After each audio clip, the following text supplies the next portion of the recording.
네, 안녕하십니까. 구세청 원천세과입니다. 20년 연말정산 교육은 코로나19 방역 조치에 따른 집합인원 제한과 감염을 예방하기 위하여 대면 방식의 교육에서 비대면 방식으로 전환하여 동영상 강의 자료를 유튜브를 통해 제공해 드림을 알려드립니다. 오늘 연말정산 교육은 20년 연말정산 관련 주요 개정 세법 내용 및 일정 등에 관한 세법 내용을 우선 설명해 드리고 이후 근로소득 지급명세서 등 작성, 제출 방법 등을 설명해 드릴 예정입니다. 먼저 세법 내용에 대한 강의 순서입니다. 첫째, 20년 귀속 연말정산 개정세법 내용을 먼저 설명해 드리고요.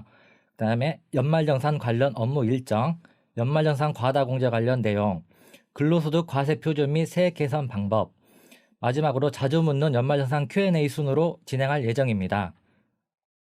먼저 2020년 귀속 연말정산 개정세법 내용부터 설명을 시작하겠습니다. 연말정산은 매년 진행하는 업무로 개정세법 내용을 잘 숙지하시어 올해의 연말정산 이행 업무에 차질 없이 진행을 해주시기 바랍니다. 먼저 설명해 드릴 내용은 소득세법 관련 주요 개정 내용 14가지를 설명해 드리고 이후 조세특례제한법 관련 개정 내용 14가지를 설명해 드릴 예정입니다. 첫 번째, 소득세법 개정 내용입니다. 첫째, 배우자 출산휴가 급여에 대한 소득세 비과세 조항입니다. 2019년 8월 27일 출산휴가 급여의 남녀 고용평등과 일과정 양립 지원에 관한 법률과 고용보험법 개정에 따라 모성보호 및 남성 육아 참여 활성화를 위하여 배우자 출산휴가 급여에 대하여 소득세를 비과세 적용하도록 세법이 개정되었습니다.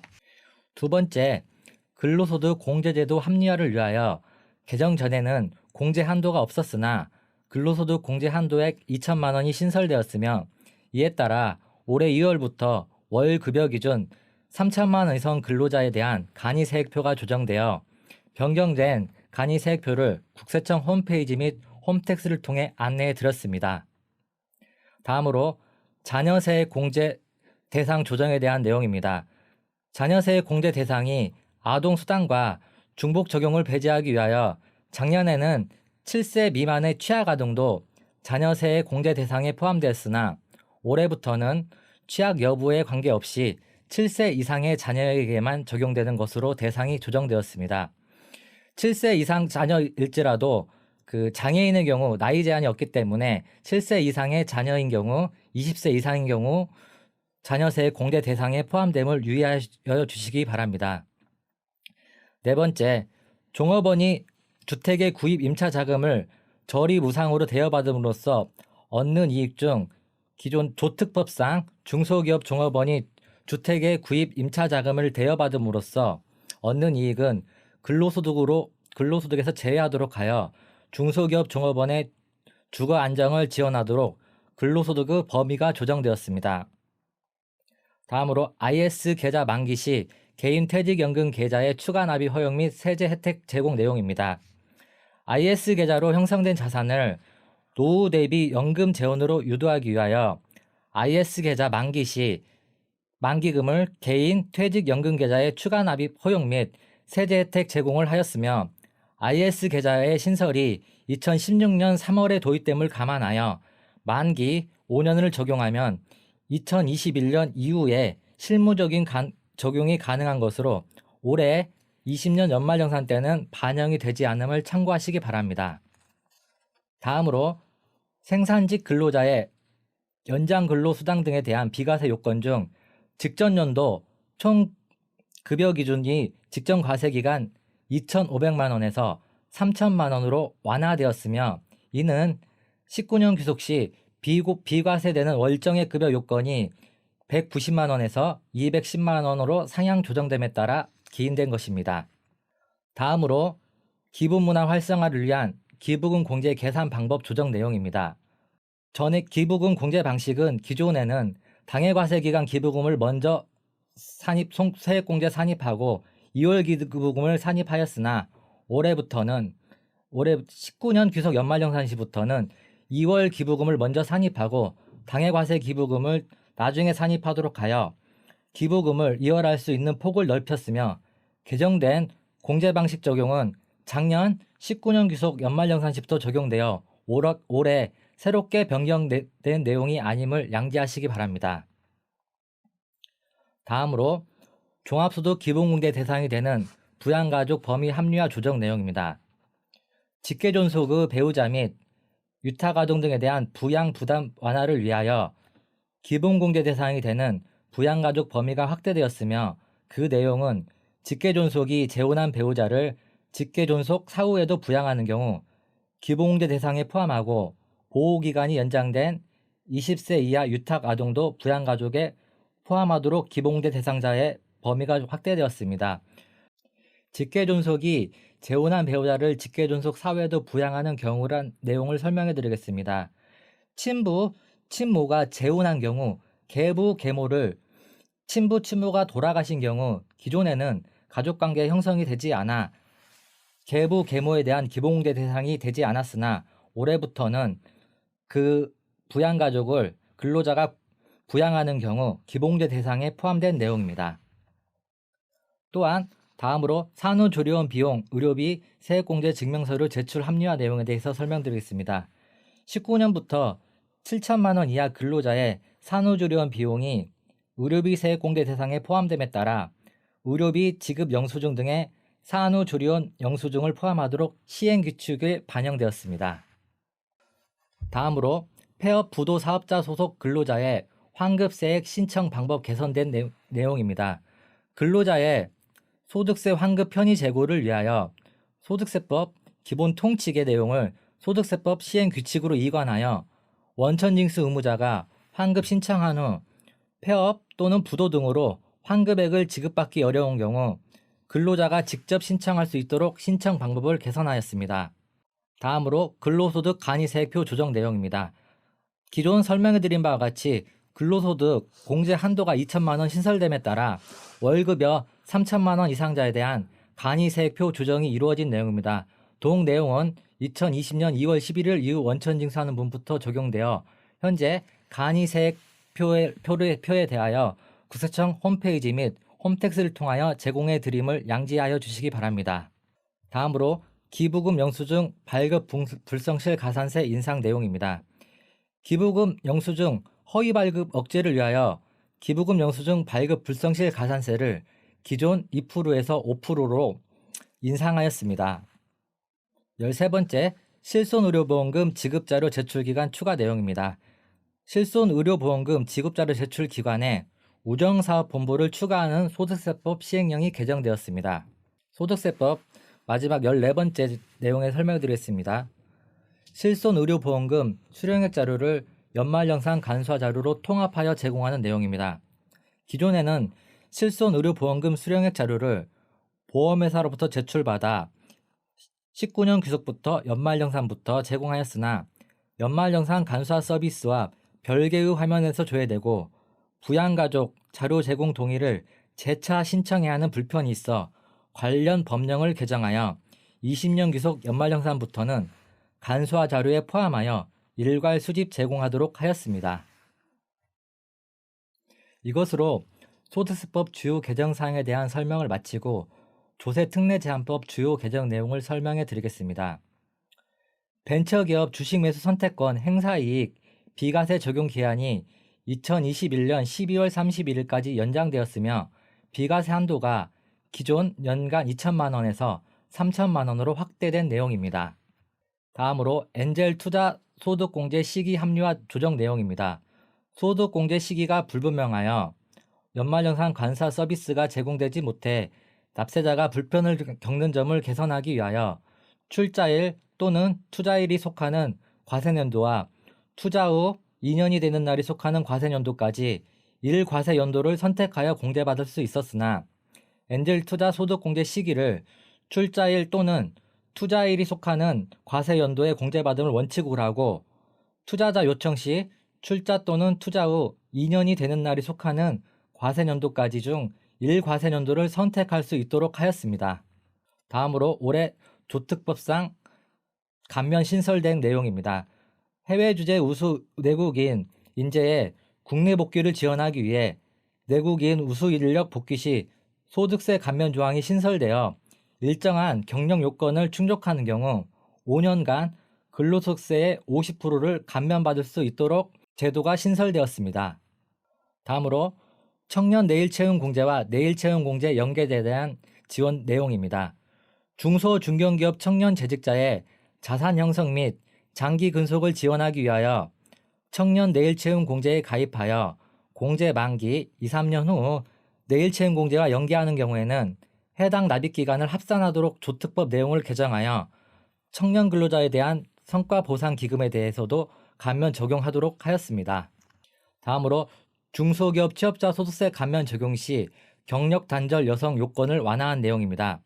경력 단절 여성의 재취업 지원 제도의 실효성 제고를 위하여 경력 단절 여성 요건에 결혼, 자녀 교육 사유로 퇴직한 경우를 포함하고 퇴직 후 3에서 15년 이내에 동종업종에 재취직한 경우에 중소기업 취업자 소득세 감면 적용 시 경력 단절 여성 요건을 완화하도록 하여 경력 단절 여성의 감면을 지원하게 되었습니다. 또한 중소기업 취업자 소득세 대상 감면 대상 업종 확대된 내용입니다. 임금 수준이 낮고 인력 부족률이 높은 창작 및 예술 관련 서비스업, 스포츠 서비스업, 도서관, 사적지 및 여가 관련 서비스 업종에 근무하는 근로자의 경우에도 중소기업 취업자 소득세 감면을 적용받을 수 있도록 대상 업종을 확대하였습니다. 해당 서비스업에서 근무하는 근로자분께서는 올해 발생하는 소득부터 감면 적용이 가능하니 연말정산 시 개정된 내용을 참고하여 감면을 적용받으시기 바랍니다. 다음으로 소규모 사업자에 대한 신용카드 소득공제 대상 매출액 인정 방법 내용입니다. 박물관, 미술관 입장료에 대한 신용카드 소득공제의 원활한 운영을 위한 공제 대상을 구체하기 위하여 박물관, 미술관 운영사업자는 연 7,500만 원 이하 사업자의 경우 매출 전액을 박물관, 미술관 입장료로 인정하도록 하였습니다. 이는 소규모 사업자의 경우 연말정산 간수화 자료 서비스 제공 시 일정 금액 이상에 대한 구분 감행 여부에 따라 납세 협력 비용이 과다하게 증가됨을 반영하여 연 매출액 7,500만 원 이하 사업자에 대하여는 그 매출액 전액을 분합이 소득공제 대상에 포함시킨 내용입니다. 다음으로 50세 이상 연금계좌 세액공제 한도 확대된 내용입니다. 50세 이상, 즉 20년 귀속 연말연산 기준으로 1970년 12월 31일 이전 출생자의 노후 대비를 위해 개인 퇴직연금 납입 지원 확대를 위하여 연금계좌 세액공제 한도를 200만 원 확대하여 50세 이상 금융소득 금액 2천만 원을 초과하지 않는 총 급여액 1억 2천만 원 이하 근로자는 연금저축 계좌를 포함한 퇴직연금 900만 원까지 확대 적용할 수 있도록 하였습니다. 신용카드 등 사용금액 소득공제 적용기한 연장 및 신문구독료 소득공제 확대된 내용입니다. 신용카드 등 사용금액 소득공제 적용기한이 2022년 12월 31일까지 연장되었으며 신문구독료를 2021년 1월 1일 이후 사용하는 부분부터 총 급여액 7천만 원 이하자에 적용되는 도서, 공연, 박물관, 미술관 사용분과 동일한 30%의 소득공제율을 적용하는 내용으로 개정되었으며 신문구독료에 대한 신용카드 등 소득공제 제도는 2021년부터 적용되어 금년 연말정산에는 적용되지 않음을 참고하여 주시기 바랍니다. 신용카드 등 사용금액 소득공제 대상 박물관, 미술관 범위 명확화 내용입니다. 국공립 박물관, 미술관을 포함하여 박물관, 미술관법에 따른 박물관, 미술관 입장을 위해 문체부 장관이 지정하는 사업자에게 지급한 금액을 박물관, 미술관 입장료 소득공제 대상에 포함하는 것으로 법을 명확히 하였습니다. 다음으로 근로자분과 원천징수 의무자분께서 많이 복잡하시는 신용카드 등 소득공제 내용입니다. 2020년 신용카드 등 사용금액에 대한 소득공제율에 관한 세법 개정이 2회에 걸쳐 이루어졌으며 3월 23일 기준 종전 내용은 화면을 활용하시고 오른쪽 개정 내용에 따라 소득공제율을 반영하시기 바랍니다. 소득공제율은 3월 사용분에 대하여는 기존 공제율이 2배로 확대되어 신용카드 30%, 현금 영수증 60%, 전통시장 등 80%의 소득공제율이 적용되며 4월에서 7월 사용분에 일률적으로 80%의 소득공제를 적용하는 것으로 개정됨에 따라 올해 신용카드 사용 기간별, 결제 수단별로 근로소득 지급명세서 및 소득세 공제신고서 양식 등이 개정될 예정으로 추후 홈페이지를 통해 공제드리는 개정안의 서식을 참고하여 연말정산 이행 시 업무를 추진해 주시기 바랍니다. 방금 설명해드린 바와 같이 신용카드 사용 금액에 대한 소득 공제율이 확대됨에 따라 2020년의 귀속의 경우에 한해 공제 한도를 30만 원 상향하여 총급여 7천만 원 이하자는 330만 원, 7천만 원에서 1억 2천만 원 이하자는 280만 원, 1억 2천만 원 초과자는 230만 원으로 상향되어 전통시장, 대중교통, 도서공연비 등 각각 100만 원의 한도를 적용하면 7천만 원 이하 근로자는 최대 630만 원까지 신용카드 소득공제가 가능하게 되었습니다. 다음으로 소재 부품 장비 관련 외국인 기술자 소득세 특례 확대된 내용입니다. 핵심 소재 부품 장비 관련 기술을 보유한 해외 전문 인력 소득세를 감면하여 국산 소재 부품 장비 개발 지원을 위하여 소재 부품 장비 기술자에 대하여는 3년간 소득세의 70%를 감면하고 이후 2년간은 50%의 소득세를 감면할 수 있도록 하였습니다. 조세특례제한법 개정 내용 마지막 내용입니다. 월세 세액공제 적용 대상 기준 정비 내용입니다. 월세 세액공제 적용 대상 기준을 정비하여 총 급여액 5,500만 원 이하자의 종합소득 금액을 기존 4천만 원에서 4,500만 원으로 조정하여 총 급여액과 종합소득 금액 기준 간 형평성을 감안하도록 하였습니다. 다음은 연말정산 관련 업무 일정입니다. 올해 근로소득이 있는 모든 근로자는 내년 2월분 급여를 지급받을 때까지 연말정산을 이행하여야 합니다. 근로자는 소득, 세액 공제 항목 등을 미리 확인하여 공제 증명자료를 꼼꼼히 챙겨 회사에 제출하고 회사는 소속 근로자들이 공제 증명자료를 여유 있게 준비할 수 있도록 연말정산 일정에 따라 진행하여 주시기 바랍니다. 연말정산 업무 일정에 대해서 설명드리겠습니다. 2020년 12월에는 회사는 근로자에게 연말정산 일정 및 정보를 제공하여 근로자가 연말정산을 준비할 수 있도록 하여야 합니다. 2021년 1월 15일에는 국세청 홈택스 연말정산 관사 서비스가 오픈하여 근로자는 관련 서비스에서 증명자료 내용을 확인하고 자료 제출 기관에서는 미제출 자료를 추가하여 제출하여 1월 18일까지 제출하여 1월 20일 이후에 근로자는 최종 확정된 자료를 근거로 간소화 서비스 미제공 자료는 직접 수집하여 소득세 공제 신고서와 증명 자료를 함께 회사에 제출하여야 합니다. 회사는 근로자가 제출한 소득세 공제 신고서와 공제 요건 등을 검토하여 적정한 연말정산 계산을 이행하여 2021년 3월 10일까지 기부금 명세서 및 의료비 지급 명세서와 함께 근로소득 지급 명세서를 홈택스를 통하여 제출하여야 합니다. 3월 10일 기준으로 연말정산 업무가 거의 종결된다고 생각하시면 되겠습니다. 다음으로 원천징수 이행사항 신고서와 납부 내용의 불일치 유형에 대하여 설명드리겠습니다. 원천징수 이행사항 신고서는 회사가 소득을 지급할 때 원천징수된 세액을 내역을 기재하는 신고서로 그 신고서와 원천징수 세액 납부 세액이 일치하여야 하는데 무납부인 경우에는 원천징수 납부 불성실 가산세와 무납부 세액이 고지가 됨을 안내해드리고 그 신고서와 원천징수 납부 세액이 일치하도록 조치하여 주시기 바랍니다. 또한 납부를 지연 납부한 경우에는 그 지연 납부에 따른 가산세도 부담되오니 이 점 양지하여 주시기 바랍니다. 원천징수 의무자의 서류 제출 의무에 대하여 설명드리겠습니다. 방금 설명해드린 바와 같이 개인 또는 근로소득을 국내에서 지급하는 원천징수 의무자는 다음 연도 3월 10일까지 연말정산 이행한 결과인 근로소득 지급명세서를 제출하여야 합니다. 제출 방법은 홈택스 전자 제출을 통한 방법과 전산 매체를 이용한 방법, 서면 작성 제출 방법이 있습니다. 관련 지급명세서를 제출하지 않은 경우 지급금액의 1%에 대한 가산세가 부담되오니 이 점 양지하여 주시기 바랍니다. 다음은 연말정산 과다공제에 설명드리겠습니다. 근로자분들은 연말정산 시 공제증명자료를 꼼꼼히 챙겨 누락 없이 공제받는 것도 중요하지만 과다공제로 인한 가산세를 부담하는 것 또한 절세 전략입니다.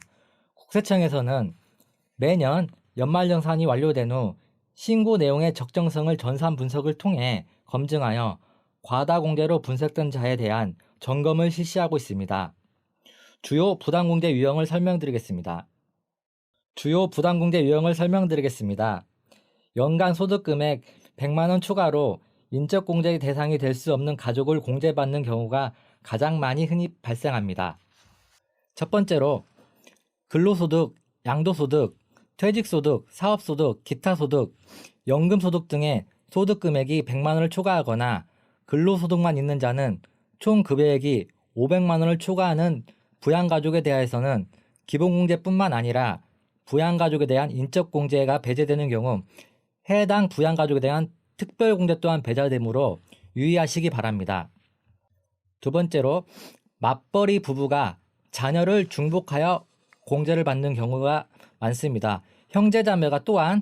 형제자매가 부모님을 중복으로 부양가족으로 공제한다든지 직전 연도에 사망한 부양가족 또는 해외 이주한 부양가족을 공제하는 유형도 있습니다. 주택마련저축 과다공제에 대한 오류 유형은 세대원인 근로자가 주택마련저축 납입액을 공제받는 경우가 있고 과세기간 2020년 12월 31일 현재 2주택 이상 또는 국민주택 규모 초과주택을 보유한 근로자가 청약저축 납입액에 대한 주택마련저축 공제를 받는 경우가 있습니다. 또한 주택 청약저축 종합저축은 무주택 확인서를 해당 금융기관에 다음 연도 2월 말까지 제출해야 공제가 가능함을 유의하여 주시기 바랍니다. 다음은 신용카드 과다공제 유형입니다. 형제자매는 기본공제 대상이더라도 형제자매가 사용한 신용카드 등 사용금액은 공제 대상에 해당하지 않으나 형제자매의 신용카드 금액을 공제 대상에 포함하는 경우가 있으며 연간 소득금액이 100만원을 초과한 배우자 등의 신용카드 등 사용금액을 공제한 경우 맞벌이 부부가 자녀의 신용카드 등 사용금액을 중복으로 공제한 경우가 이에 해당됩니다. 다음은 장기주택 저당차익급 이자 상환의 과다공제 유형에 대해서 설명드리겠습니다. 2020년 12월 31일 기준 2주택 이상 보유한 근로자가 장기주택 저당차익금 이자 상환의 공제를 받는 유형과 배우자 명의로 된 주택에 대한 장기주택 저당차익급 이자 상환액을 공제받는 유형, 주택을 보유한 근로자나 세대원인 근로자가 주택 임차차익금 원리금 상환액을 공제하는 유형, 이에 또한 보유주택 판정 시 세대원 보유주택을 합산하지 아니하고 주택자금 공제를 받는 유형이 있습니다. 다음으로 연금저축 과다공제 유형에 대하여 설명드리겠습니다. 2000년 12월 31일 이전 가입한 개인연금저축은 납입액의 40% 72만원 한도로 연금저축 소득공제를 적용받아야 하나 연금저축 세액공제를 적용받는 경우가 있습니다. 또한 올해부터 50세 이상은 연금저축 세액공제가 한도가 600만원으로 상향되었습니다. 다음으로 배우자 등 부양가족 명의의 연금저축 납입액을 공제받는 경우와 연금저축을 중도 해지함에도 당해년도에 연금저축액을 공제받는 경우가 이에 해당됩니다. 여덟 번째로 보험료 과다공제 유형에 대하여 설명드리겠습니다. 기본공제 대상자가 아닌 부양가족 피보험자를 위하여 지출한 보험료는 세액공제 대상에 해당하지 아니하나 근로자가 공제받는 경우가 이에 해당됩니다. 다음은 의료비 과다공제 유형입니다. 의료비 지출액 중 보험회사에서 보전받은 보험금은 의료비 세액공제 대상에 해당하지 아니함에도 공제받는 경우 사내근로복지기금에서 지급받은 의료비 지원액을 공제받는 경우 국민건강보험공단에서 지급받은 본인 사후환급금을 공제받은 경우 형제자매가 부모님 의료비를 나누어 세액공제 받은 경우, 간병비 지출한 비용을 의료비 세액공제 받은 경우가 이에 해당됩니다. 다음은 교육비 과다공제 유형에 대하여 설명드리겠습니다. 대학원 교육비를 본인 외의 기본공제 대상자가 공제받은 경우와 직계비속 명의의 학자금 대출금을 납부한 교육비를 직계존속비 세액공제 받은 경우와 초, 중, 고등학교를 위해 지출한 학원비를 교육비 공제로 받은 경우가 이에 해당이 됩니다. 다음으로 마지막 기부금 과다공제 유형에 대하여 설명드리겠습니다. 기본공제 대상자가 아닌 직계 존비속 및 형제자매 등이 지출한 기부금을 공제받는 경우와 소득 요건을 충족하지 못한 부양가족이 지출한 기부금을 공제받는 경우가 이에 해당됩니다.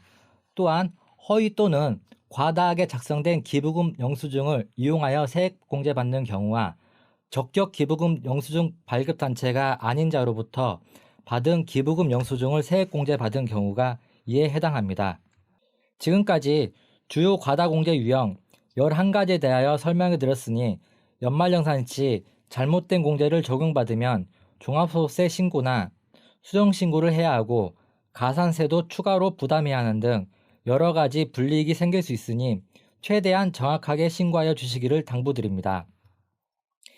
연말정산 시 소득공제와 세액공제를 실제와 다르게 신청하여 과다하게 공제를 받은 납세자는 과다공제로 인해 과소 납부한 세액과 더불어 가산세를 추가로 부담하게 됩니다.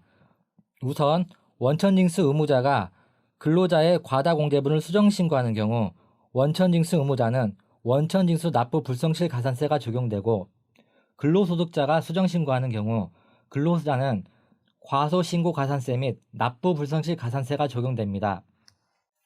다음으로 연말정산 시 세액이 어떻게 계산되는지 그 과정을 하나씩 살펴보겠습니다. 우선 흔히 말하는 연봉 개념인 연간 근로소득에서 소득세법 제12조에 규정된 실비변상적 급여, 국외근로소득, 비과세 학자금 등 비과세 소득을 차감하면 총 급여액이 산정이 됩니다. 여기에서 근로소득 금액은 총 급여에서 근로소득 공제금액을 차감한 금액이며 근로소득 공제금액은 총 급여의 구간에 따라 공제 비율이 차등 적용되며 2020년 이후 발생하는 소득분부터 공제 한도 2천만 원이 적용됩니다.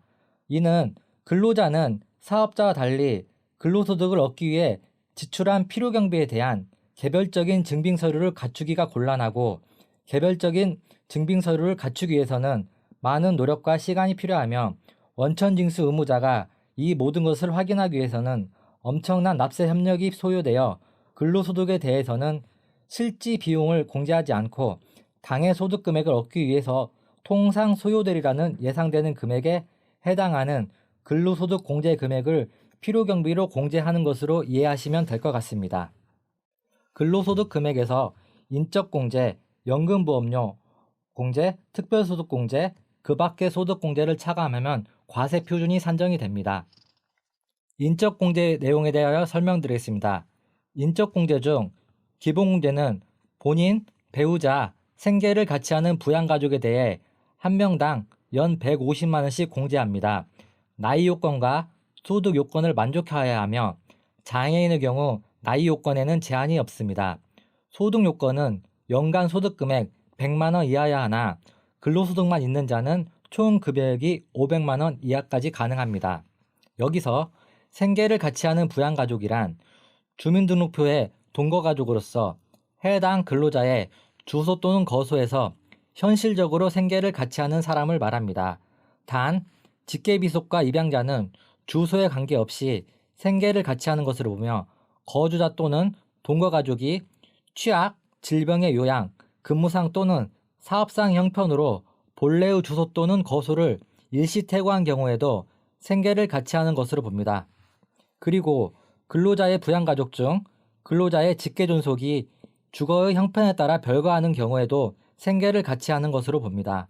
여기서 주거의 형편에 따라 별거하고 있는 경우란 거주자가 결혼으로 인한 분가 또는 취업 등으로 인하여 직계존속과 주민등록표상 동일한 주소에서 생계를 함께하고 있지 아니하나 직계존속이 독립된 생계 능력이 없어 당해 거주자가 실제로 부양하고 있는 경우를 말합니다. 다음으로 인적공제의 추가공제 내용에 대하여 설명드리겠습니다. 기본공제 대상자가 70세 이상의 경우 경로 우대로 100만원, 장애인의 경우 200만원, 부양가족이 있거나 기혼인 여성인 경우 여성 근로자인 경우 50만원, 배우자가 없는 자로서 만 20세 이하 부양자녀가 있는 경우 100만원을 추가로 공제합니다.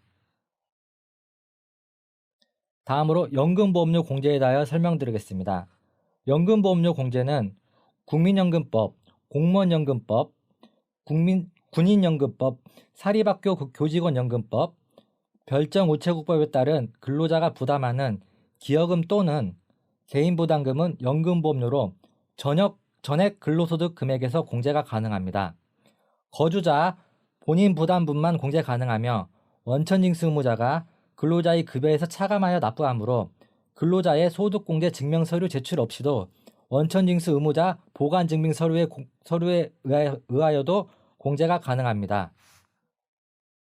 다음으로 특별소득공제에 대해 설명드리겠습니다. 특별소득공제는 보험료 공제, 주택자금 공제, 기부금 이월 공제가 있습니다. 우선 보험료 공제의 경우 국민건강보험료, 고용보험료, 노인장기요양보험료로 근로자 본인 명의로 납부한 금액이 소득공제 대상에 해당됩니다. 다음으로 주택자금 공제에 대하여 설명드리겠습니다. 주택자금 공제는 주택 임차 차입금 원리금 상한액 공제와 장기주택 저당 차입금 이자 상한액 공제가 있습니다. 첫 번째로 주택 임차 차입금 원리금 상한액 공제는 과세기간 종료일 현재 무주택 세대의 세대주인 근로자와 세대주가 주택 관련 공제를 받지 아니한 경우에 세대 구성원 중 근로자가 국민주택 규모의 주택을 임차하기 위하여 입주일과 전입일 중 빠른 날 전후 3개월 이내 금융기관으로부터 차입한 주택 임차 자금을 당해 금융기관이 임대인의 계좌로 직접 입금하는 경우와 총 급여액이 5천만 원 이하인 근로자가 입주일과 전입일 중 빠른 날 전후 1개월 이내에 대법을 영위하지 않는 거주자에게 이자율 1.8% 이상으로 하여 차입한 임차 차입금의 경우 원리금 상환액의 40%를 근로소득금액에서 공제합니다. 단 주택마련저축 소득공제액을 합하여 300만 원 한도로 소득공제가 가능합니다. 신청 서류는 주민등록등본과 주택자금 상환증명서 등을 연말정산 시 회사에 제출하여야 합니다.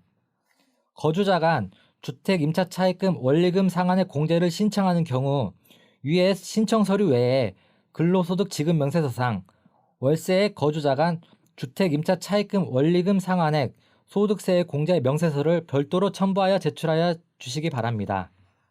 두 번째로 장기주택 저당 차입금 이자 상한액 공제는 주택을 소유하지 아니하거나 1주택을 소유한 세대의 세대주와 세대주가 주택 임차 차입금 원리금 상한액 주택 마련저축 장기주택 저당 차입금 이자 상한액 공제를 받지 아니한 경우에 세대 구성원 중 근로소득자가 2014년부터 2018년까지 주택 규모와 상관없이 취득 당시 주택의 기준시가가 4억 원 이하, 2019년부터는 기준시가 5억 원 이하인 주택을 취득하기 위하여 그 주택에 저당권을 설정하고 금융회사 등에서 차입한 장기주택 저당 차입금의 이자를 지급한 경우 해당 과세기간에 지급한 이자 상한액은 근로소득 금액에서 공제합니다. 공제 가능한 장기주택 저당 차입금은 첫째, 주택 소유권 이전 등기 또는 보존 등기일로부터 3월 이내에 차입하고 둘째, 장기주택 저당 차입금의 채무자와 해당 저당권이 설정된 주택의 소유자여야 합니다.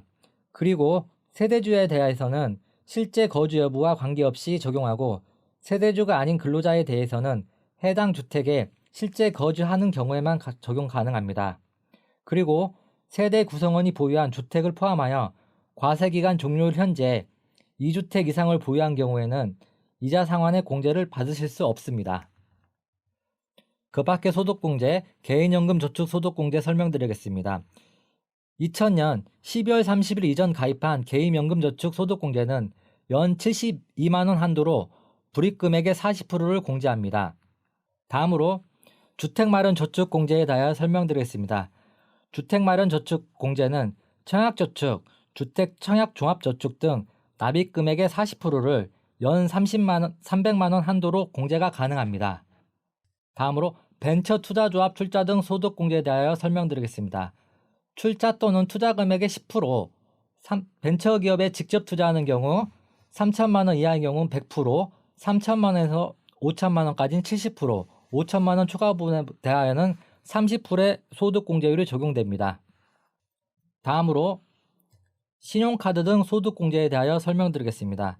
신용카드 소득공제는 근로자 및 근로자의 기본공제 대상인 배우자, 배우자의 직계존속을 포함한 직계존비속이 재화나 용역을 제공받고 지급한 신용카드 등 사용금액의 연간 합계액이 해당 과세 연도의 총급여액의 25%를 초과하는 경우 그 초과금액 중 15%에서 80%에 해당하는 금액을 총급여액의 20%와 330만 원 중 적은 금액을 한도로 공제합니다. 공제 한도 초과액 중 전통시장 사용분과 대중교통 이용분, 총급여 7천만 원 이하자의 도서공연 등 사용분에 대해서는 최대 100만 원까지 각각 한도가 적용되어 최대 630만 원까지 공제가 가능합니다. 그러나 기본공제 대상인 형제자매의 신용카드 등 사용금액은 공제 대상 사용금액에 포함되지 아니합니다. 여기서 신용카드 등 사용금액이란 신용카드, 현금영수증으로 사용한 금액을 말하며 여신전문금융업법에 따른 직불카드 또는 선불카드, 전자금융거래법에 따른 직불전자지급수단, 선불전자지급수단, 전자화폐를 사용하여 그 대가를 지급하는 금액을 포함합니다. 올해 개정된 세법 내용을 반영하여 20년 3월에서 7월 신용카드 사용분에 대한 소득공제율이 대폭 확대되고 공제 한도액 또한 각 소득별 30만 원씩 상향되었으므로 개정세법 내용을 숙지하여 알뜰한 연말정산을 준비하시기 바랍니다. 다음으로 장기집합투자증권저축 소득공제에 대하여 설명드리겠습니다. 2015년 12월 31일까지 장기집합투자증권저축에 가입한 경우 가입일로부터 10년간 연가 납입금액 600만 한도의 40%, 즉 240만 원 한도로 소득공제가 가능합니다. 다음으로 소득공제 종합한도에 대하여 설명드리겠습니다. 소득공제 종합한도는 연 2,500만 원으로 근로소득자가 연말정산 시 특별소득공제 및 그 밖의 소득공제 금액의 합계액이 연 2,500만 원을 초과하는 경우 그 초과하는 금액은 소득공제를 받을 수 없고 과세표준에 합산해야 합니다. 이는 고소득자에 대한 과도한 소득공제 적용을 배제하기 위한 것으로 이해하시면 될 것 같습니다. 다음으로 근로소득 세액계산 방법 중 과세표준에 대하여 설명드리겠습니다. 근로소득금액에서 인적공제, 연금보험료공제, 특별소득공제, 그 밖의 소득공제를 빼고 방금 설명해드린 소득공제 종합한도 초과액을 더하면 과세표준이 되며 이에 기본세율 6에서 45%를 적용하면 세액 계산을 할 수 있습니다. 소득세법 기본세율은 초과 누진세율로 일정 금액 구간 이상을 초과하는 경우 높은 세율이 적용되는 것으로 이해하시면 될 것 같습니다. 다음으로 세액감면제도, 중소기업 취업자 소득세 감면제도에 대하여 설명드리겠습니다. 근로계약 체결일 현재 연령이 15세 이상 34세 이하인 청년, 60세 이상인 사람, 장애인 및 경력단절 여성이 일정 요건을 갖춘 중소기업체에 2021년 12월 31일까지 취업하는 경우 그 중소기업체로부터 받는 근로소득으로서 취업일로부터 3년, 청년의 경우는 5년이 되는 날이 속하는 달까지 발생한 소득에 대해서는 소득세의 70%, 청년의 경우에는 90%에 상당하는 세액을 연간 150만 원 한도로 감면받을 수 있습니다. 감면을 적용받기 위해서는 근로자가 원천징수 의무자에게 중소기업 취업자 소득세 감면 신청서를 제출해야 하고 원천징수 의무자는 관할 세무서에 중소기업 취업자 소득세 감면 대상 명세서를 제출해야 합니다. 단, 퇴직한 근로자는 원천징수 의무자에게 관련 서류를 제출할 수가 없어 주소지 관할 세무서장에게 감면 신청을 할 수 있습니다. 다음으로 근로소득 세액공제에 대하여 설명드리겠습니다. 근로소득이 있는 거주자에 대해서는 근로소득 세액공제를 당해 근로소득에 대한 종합소득 산출세액에서 소정의 금액을 공개하며 중도 퇴직 여부와 관계없이 월할 계산하지 않고 산출세액의 일정 비율을 곱하여 공제를 합니다. 공제 한도는 최소 50만 원에서 최대 74만 원까지 있습니다. 다음으로 자녀세액 공제에 대하여 설명드리겠습니다. 자녀세액 공제는 18년까지 기본공제 대상자 자녀에 대하여 세액공제를 적용하였으나 보편적 아동수당 수급자에 대하여 19년 규속 연말정산 시에는 7세 이상인 자녀와 7세 미만의 취약아동에 대하여 공제가 가능하였으며 올해 세법 개정으로 취약 여부와 관계없이 7세 이상의 기본공제 대상에 대하여는 적용이 가능한 것으로 변경되었습니다. 자녀세액 공제는 기본공제 자녀 1명당 15만 원, 2명 30만 원, 3명 이상인 경우 1인당 30만 원의 세액공제를 적용하는 기본공제와 출산, 입양 공제 대상 자녀에 대하여는 출산, 입양 공제가 있으며 손자, 손녀는 자녀세액 공제 대상에 해당하지 않음을 양지하여 주시기 바랍니다. 다음으로 연금계좌 세액 공제에 대하여 설명드리겠습니다.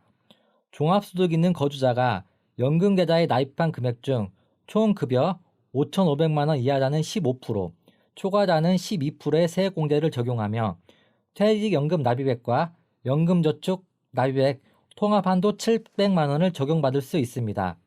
총급여 1억 2천만 원 이하이고 50세 이상자에 대하여는 올해 세법이 개정되어 연금저축과 퇴직연금 공제 한도가 200만 원 상향되어 최대 900만 원 한도로 공제가 가능합니다.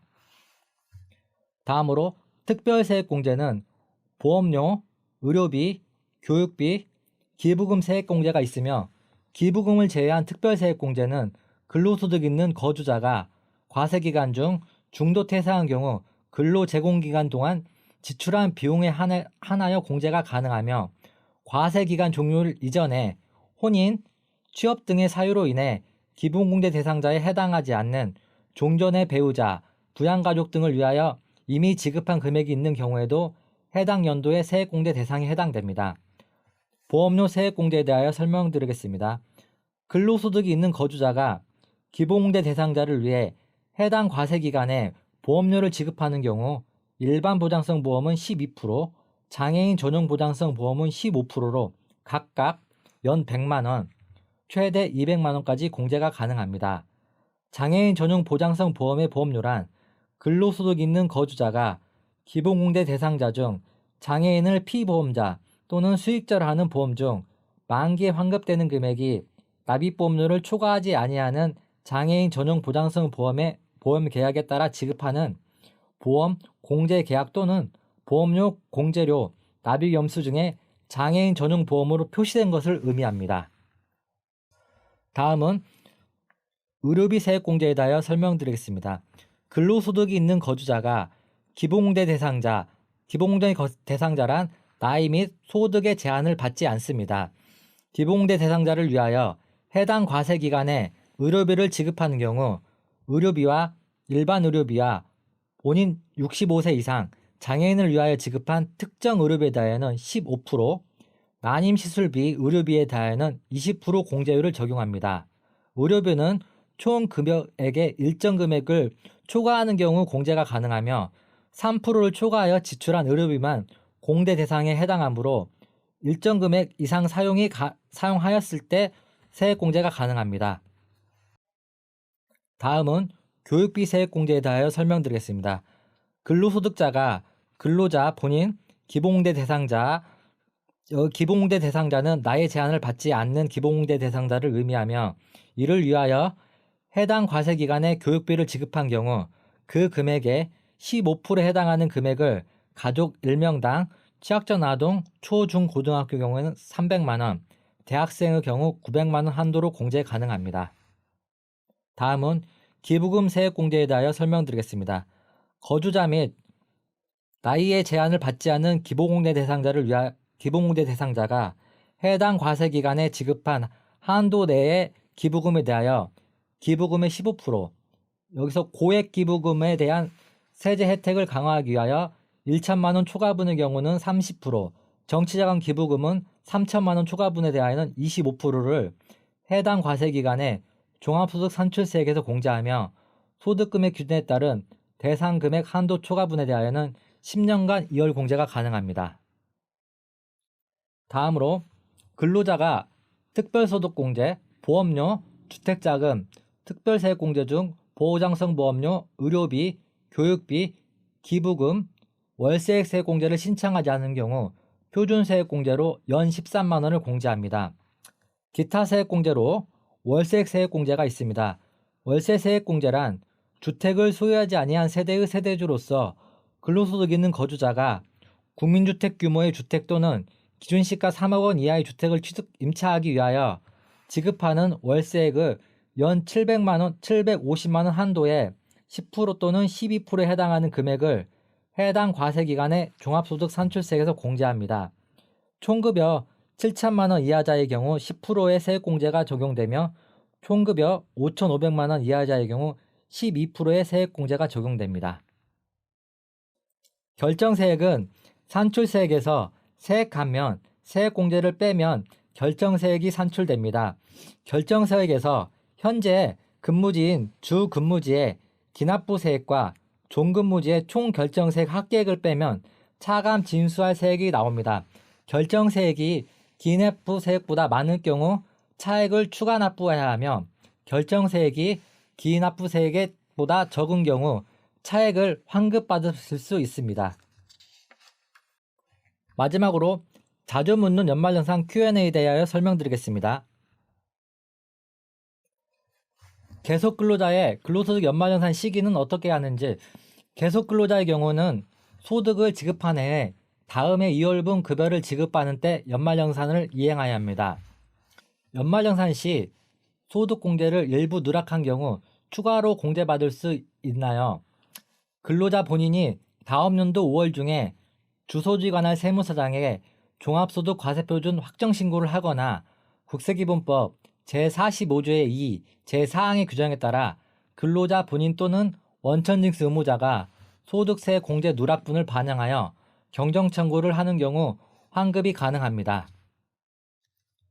기본공제 중 연도 중에 결혼 또는 이혼, 사망한 배우자에 대하여 배우자 공제가 가능한지 여부에 대하여 설명드리겠습니다. 과세연도 등 이혼한 경우에는 과세기간 종료 현재 기본공제 대상자에 해당되지 아니하므로 기본공제를 적용받을 수 없으며 과세연도 중에 결혼한 경우 및 사망한 경우 배우자의 연간 소득금액 합계액이 100만 원 이하인 경우 기본공제가 가능합니다. 공제 대상 여부를 판정함에 있어 과세기간 중 사망자는 사망일 전일, 장애가 치유된 자는 치유일 전일의 상황에 의하여 판정하도록 되어 있습니다. 따로 살고 있는 부모님, 장인, 장모 포함한 부모님에 대한 기본공제 적용 여부에 대하여 설명드리겠습니다.